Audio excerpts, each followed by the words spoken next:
Hey everybody. I don't know that this is going to work, especially because of the noise out here, but I thought we'd give it a try. So we've been doing Chez Panisse alums, and today I thought we would do Deborah Madison. And you probably wonder why I'm standing outside. So I chose Deborah Madison because she specializes in vegetarian cooking. And being that it's spring now, I thought, how lovely would it be to do Deborah Madison, thinking about all the vegetables and the rhubarb and everything that's coming up. But this is what I woke up to this morning. So I decided we're still going to do it out here in what is my garden when I have a garden going. And the garden is usually quite glorious. So maybe I'll share it with you later in the year when it's producing instead of like this. So anyway, it's Colorado for you. It'll probably, well, actually not probably. It's supposed to be 70 degrees on Sunday. Today's Monday, so it changes quickly. Anyway, so Deborah Madison, as I said, cooked at one time at Chez Panisse. She has written 10 cookbooks. These are the ones that I own. I'm going to try and pick them up here. These are the ones that I own. I'd really like to get vegetable literacy too, but I haven't been able to justify it being that I have so many of her books and so many vegetable books. But anyway, we'll go through them quickly. So The Savory Way from 1990. Such a young Deborah Madison on the back.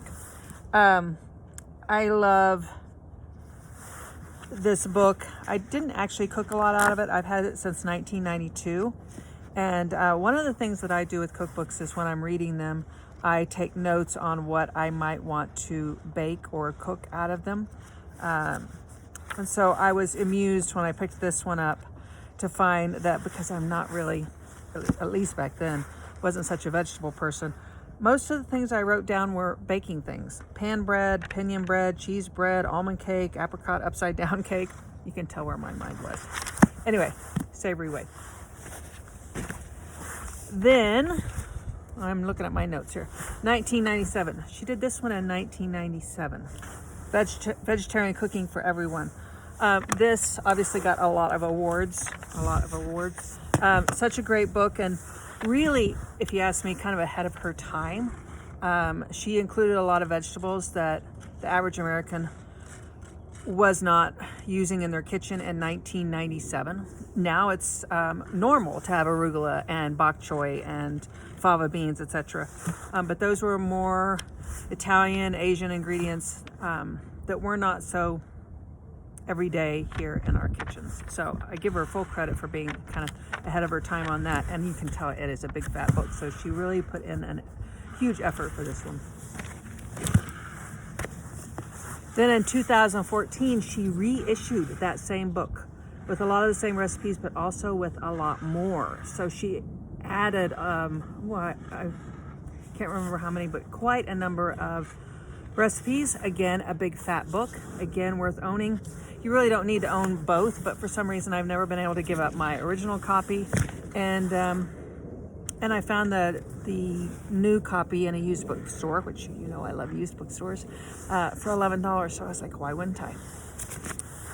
Okay, and then she did this one, Seasonal Fruit Desserts. Close to my heart, of course. Give me dessert anytime. So a lovely book that really focuses on, as I said, I was already dreaming about rhubarb and stuff, thinking that it's spring, but mine hasn't started poking through the ground yet, and this snow's not going to do it any favors for, well, it'll come when it comes. So anyway, good one.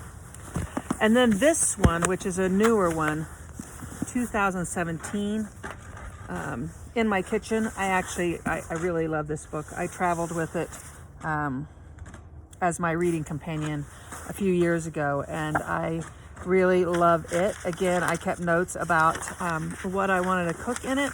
And the funny thing is that usually there's a note that says, page this, page that, and it'll have, 12 or more recipes. This one says everything, but especially, and then it gives a couple more. But otherwise, I would cook every single thing in this book. And I actually really love what she had to say about hummus, which probably isn't going to be popular with a lot of people, but it struck me because I really love true hummus, being that I started eating it when I was I don't know, maybe 14 years old, living in Germany many years ago. A dear friend who had lived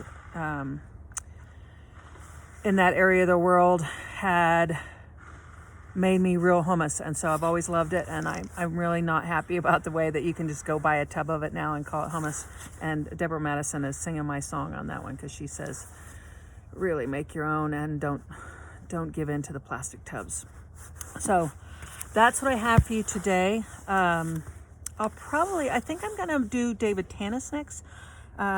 You might know David Tanis because he's very, very popular these days. And the reason why I'm thinking about morphing from Deborah Madison into David Tanis as far as the Chez Panisse alums is concerned is because Deborah Madison was the founding chef of Cafe Escalera in New Mexico early on. And then at one point, David Tanis came and he took that same job. So they share two different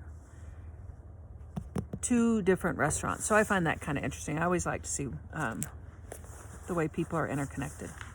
That's the most important thing, really. Food and connection and people and community. So, the sun is coming out. That's so great. All right. I hope you enjoyed this one, and I will see you soon. Bye.